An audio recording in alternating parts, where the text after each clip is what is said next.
Hello and नमस्कार सबैजनालाई।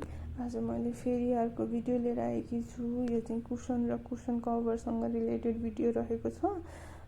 यो चाहिँ मैले सामान दसैँ बेलामा नै किनेको थिएँ कि, अनि त्यति बेलामै भिडियो चाहिँ बनाएँ। मैले सबै सामानहरूको चाहिँ घरमा ल्याएपछि भिडियो बनाएर राख्छु कि, अनि यो भोइस राख्ने काम चाहिँ मैले पछि मात्रै राख्छु होइन, अपलोड गर्ने बेलामा।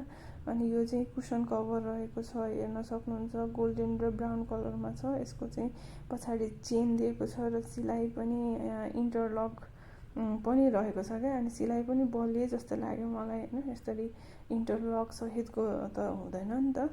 अनि यो चाहिँ अब डार्क सेडमा भएकोले मैलो पनि नदेख्ने होइन, त्यो भएर ठिक्क हुन्छ भनेर ल्याइयो खासमा। यो फेरि 4वटा सेटमा पनि छ। सेलमा त अब प्रायः त्यस्तो सेटमा सामान पाइँदैन नि त, 1-2वटा पाउँछ, तर यसको चाहिँ 4वटै सेट रहेछ। त्यही भएर मैले 4वटै लिएँ। यसको चाहिँ प्राइस 100 रुपिस पर पिस रहेको छ। अनि यो चाहिँ मलाई यो प्राइस अनुसारको सामान एकदम राम्रो लागेको छ कि। अनि त्यही पसलमा चाहिँ मैले यो कुसन पनि किनेछु कि। यो कुसन चाहिँ फ्रेस सामान हो, सेलको सामान होइन। यसलाई चाहिँ 250 भन्नुभएको थियो त्यहाँको दाइले, तर मलाई 200 रुपिसमै दिनुभयो। मैले चाहिँ 4वटा पिस नै किनेको छु होइन। यो चाहिँ यस्तरी भ्याक्युम प्याक गरेर राखेको हुँदो रहेछ कि, ल्याउन लान सजिलो होस् भनेर होइन।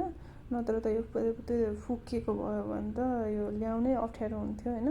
तर यो अब फ्रेस सामान, यो मैले खोलेर पनि देखाउँछु होइन। अब यो खोल्दाखेरि चाहिँ ठुलो हुँदो रहेछ। यो चाहिँ पैसा अनुसारको एकदम राम्रो लाग्यो। 200 रुपियाँमा यस्तो यो क्वालिटीको सामान पाउनु भनेको चाहिँ मलाई राम्रै डिल हो जस्तो लाग्यो होइन। अनि यसको मटेरियल पनि एकदमै राम्रो लाग्यो मलाई, सफ्ट पनि छ। अनि अब ठिक्क छ कि प्राइस अनुसारको। अनि अब मैले पहिला एकचोटि अफिसकै लागि भनेर एउटा कुसन किन्दाखेरि चाहिँ मलाई एउटाकै 700 परेको थियो क्या।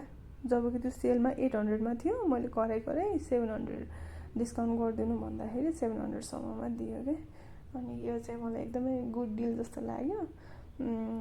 यो चाहिँ मैले ठ्याक्कै कहाँनिर किनेँ भने व्हाइट लिली भन्ने पसल रहेछ कुमारी पार्टीमा, त्यहाँ किनेको थिएँ। अनि यो पिलोको चाहिँ ब्रान्ड यो रहेछ नेस्ट भनेर रहेछ।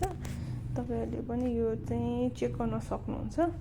अब त्यहाँनिर चाहिँ अरू सामान पनि रिजनेबल नै दिन्छ कि भन्ने लागिरहेछ। म फेरि एकचोटि भिजिट चाहिँ गर्नेछु।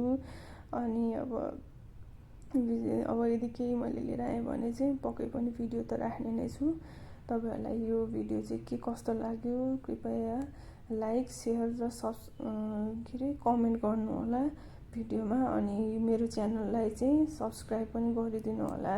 यस्तै भिडियोहरूको बारेमा, यस्तै सामानहरूको बारेमा जानकारी पाउनको लागि मैले चाहिँ अब यो सामानहरू चाहिँ किन्दै र भिडियो बनाउँदै अनि अपलोड गरिरहेको छु है। Thank you so much, by.